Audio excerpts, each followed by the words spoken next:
नमस्कार दोस्तों, आज की कहानी का शीर्षक है मृत्यु अटल है। एक चतुर व्यक्ति को काल से बहुत डर लगता था और वह सोचता था कि मेरी किसी भी क्षण मृत्यु हो सकती है। वह क्या करे? एक दिन उसे चतुराई सूझी और काल को ही अपना मित्र बना लिया। उसने अपने मित्र काल से कहा कि मित्र, तुम किसी को भी नहीं छोड़ते हो, किसी दिन मुझे भी गाल में धर लोगे। काल ने कहा, ये मृत्यु लोक है, जो आया है उसे मरना ही है। सृष्टि का यह शाश्वत नियम है, इसलिए मैं मजबूर हूँ, पर तुम मित्र हो इसलिए मैं जितनी रियायत कर सकता हूँ करूँगा। मुझसे क्या आशा रखते हो, साफ साफ कहो। व्यक्ति ने कहा कि मित्र, मैं इतना ही चाहता हूँ कि आप मुझे अपने लोक ले जाने के लिए आने से कुछ दिन पहले पत्र अवश्य लिख देना, ताकि मैं अपने बाल बच्चों को कारोबार की सभी बातें अच्छी तरह से बता दूं, समझा दूं और स्वयं भी भगवान के भजन में लग जाऊं।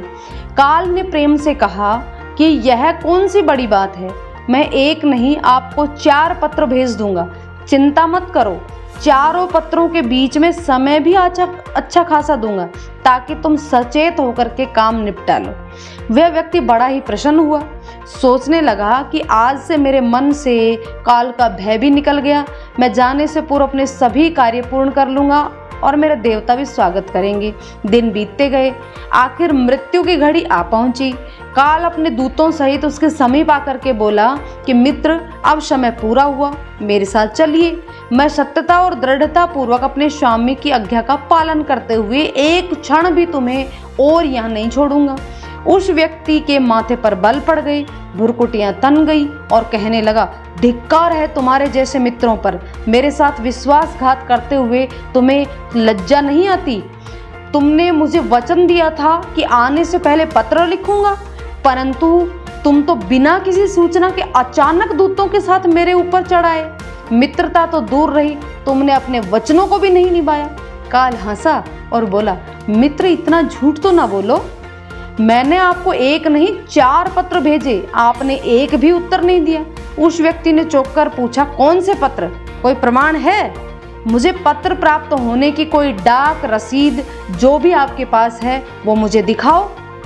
तब काल ने कहा कि मित्र, घबराओ नहीं, मेरे चारों पत्र इस समय आपके पास मौजूद हैं। मेरा पहला पत्र आपके सिर पर चढ़कर बोल रहा है, आपके काले सुंदर बाल उन्हें सफ़ेद कर दिया और यह भी कहा कि सावधान हो जाओ, जो करना है कर डालो। लेकिन बनावटी रंग लगाकर आपने अपने बालों को फिर से काला कर लिया और पुनः जवान बनने के सपनों में खो गए। और आज तक मेरे श्वेत अक्षर जो हैं वो आपके सिर पर लिखे हुए हैं, जो काले सफ़ेद बालों के रूप में दिख रहे हैं। कुछ दिन बाद मैंने फिर दूसरा पत्र आपके नेत्रों के प्रति भेजा। नेत्र की ज्योति मंद होने लगी, फिर भी आंखों पर मोटे शीशे चढ़ाकर आप जगत को देखने का प्रयत्न करने लगे। 2 मिनट भी संसार की ओर से आंखें बंद करके ज्योति स्वरूप प्रभु का ध्यान मन में नहीं किया।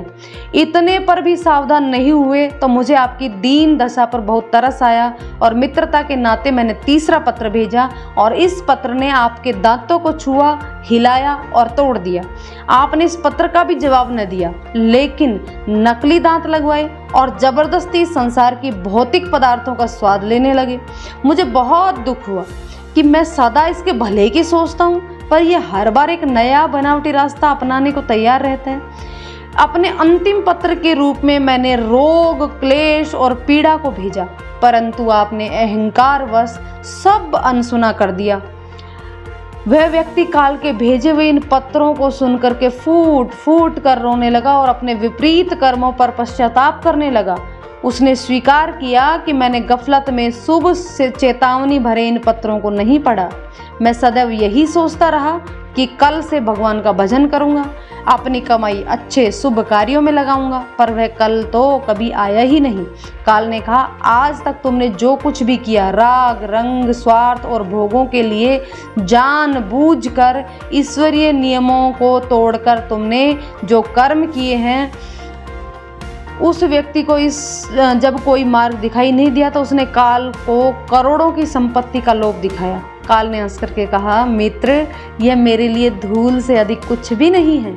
धन दौलत, शोहरत, सत्ता, ये सब लोभ संसारी लोगों को वश में कर सकते हैं, मुझे नहीं। काल ने कहा, चाल, यदि तुम मुझे लुभाना ही चाहते थे तो सच्चाई और शुभ कर्मों का धन संग्रह करते, और यह ऐसा धन है जिसके आगे मैं विवश हो सकता था, अपने निर्णय पर पुनर्विचार को बाध्य हो सकता था, पर तुम्हारे पास तो यह धन धेले भर का भी नहीं है। तुम्हारे पास ये सारे रुपए पैसे, जमीन जायदाद, तिजोरी में जमा धन संपत्ति सब यहीं छूट जाएगा। मेरे साथ तुम भी उसी प्रकार निर्वस्त्र जाओगे जैसे कोई भिखारी की आत्मा जाती है। काल ने जब मनुष्य की एक भी बात नहीं सुनी तो वह हाय हाय करके रोने लगा। सभी संबंधियों को पुकारा, परंतु काल ने उसके प्राण पकड़ लिए और चल पड़ा अपने गंतव्य की ओर। बिल्कुल इस कहानी से हमें क्या शिक्षा मिलती है? तो इस कहानी से हमें ये शिक्षा मिलती है कि एक ही सत्य है जो अटल है, और वह है कि हम एक दिन मरेंगे जरूर। जब जीवन में हम कितनी भी दौलत जमा करेंगे, कितनी भी शोहरत पाएंगे, कैसी संतान होगी, ये सारी चीज़ें अनिश्चित होती हैं। समय के गर्भ में छुपा होता है सब चीज़ें, परंतु हम कब मरेंगे बस यही एक बात जन्म के साथ तय हो जाती है। हर एक को, चाहे छोटा हो या बड़ा हो, सबको प्रभु परमेश्वर की याद में रह करके कर्म करने चाहिए और अपने कर्मों को सुधारना चाहिए। दोस्तों, इस कहानी से आपको क्या सीख मिली, कमेंट करके बताइए। कहानी कैसी लगी? यदि पसंद आई हो तो लाइक शेयर करें, और इसी प्रकार की कहानियाँ देखने के लिए चैनल को सब्सक्राइब